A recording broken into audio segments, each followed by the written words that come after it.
Assalamualaikum warahmatullahi wabarakatuh. Perkenalkan, nama saya Roman Nafi dari kelas TPRIL NRT 0221482. Di sini saya akan menjelaskan mengenai jana tekan yang sudah saya lakukan analisis menggunakan metode elemen ini.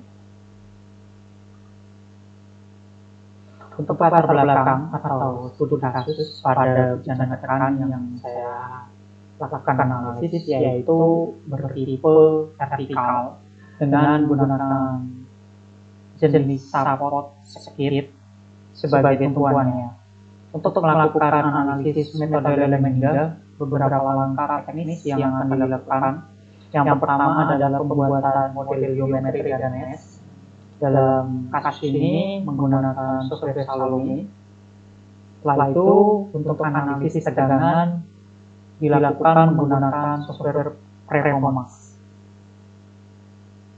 Software ini berguna untuk finite element analysis yang dirancang untuk mempermudah analisis numeriknya.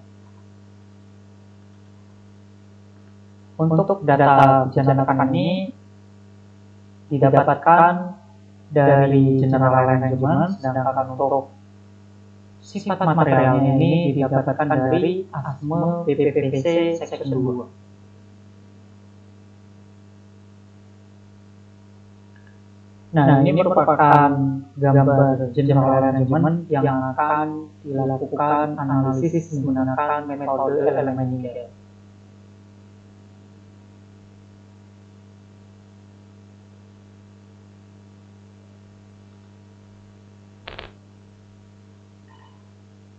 Nah, untuk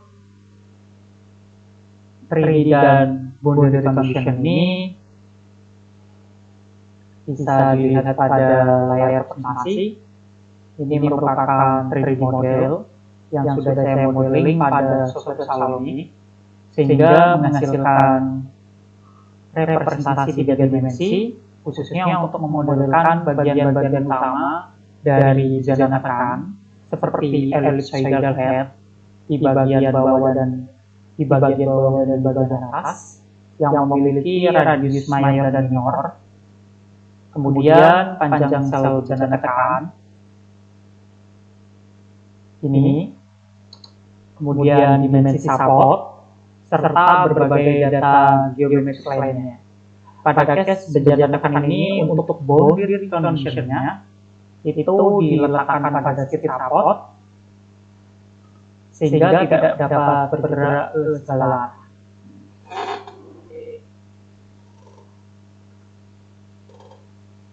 Pada case jana tekan ini untuk meshing menggunakan mesh segitiga dengan algoritma NetGen. Nah, untuk meshingnya sendiri itu divariasi. Jadi ada 4 mesh. Yang pertama ada mesh 1 ini bernilai 0,075. Untuk mesh 2 bernilai 0,1. Untuk mesh 3 bernilai 0,15. Untuk mesh 4 bernilai 0,2. Untuk gaya reaksi yang terjadi pada tumbuhan itu terlihat pada bagian pertemuan antara shell dan head rata-rata. Hal ini terjadi karena tekanan internal mencoba mendorong keluar dari jana tekan, sementara tumbuhan itu memberikan perlawanan untuk menahan gaya agar sistem tetap stabil. Untuk displacement pada simulasi menggunakan software Preformas rata-rata terjadi di tengah-tengah head yang bagian bawah. Fenomena ini terjadi dikarenakan tekanan internal yang dihasilkan oleh fluida di dalam jana tekan sepenuhnya didukung oleh skid support yang menyebabkan area di sekitar pusat tumbuhan menerima gaya yang sangat besar. Akibatnya, tumbuhan akan menahan deformasi yang lebih tinggi dibandingkan dengan bagian lain dari jana tekan.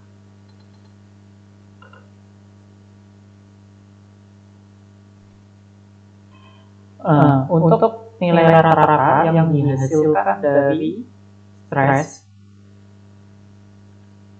itu berada di sekitar area tumbuhan seed support MES1, MES2, MES3, MES4. Hal ini terjadi dikarenakan area tersebut menerima gaya reaksi yang signifikan sebagai respon terhadap tekanan internal yang pada akhirnya menghasilkan konsentrasi tegangan yang tinggi di sekitar tumbuhan. Nah, untuk grid independence ini berdasarkan maksimum principal stress yang terdapat pada slide sebelumnya. Principal pada masing-masing jumlah MES didapatkan error relatif yang paling tinggi itu terjadi pada MES 4, sehingga dapat disimpulkan semakin tinggi jumlah MES maka semakin tinggi pula error relatifnya. Sedangkan semakin kecil jumlah MES maka semakin kecil pula jumlah atau nilai error relatifnya. Dan berdasarkan ASME BPPC Section 24D, standar dari material SA 51670 N, maksimum allowable stress-nya adalah 138. Padahal nilai pada maksimum principal stress pada masing-masing jumlah MES ini semuanya di atas nilai maksimum allowable stress pada material SA516 ini.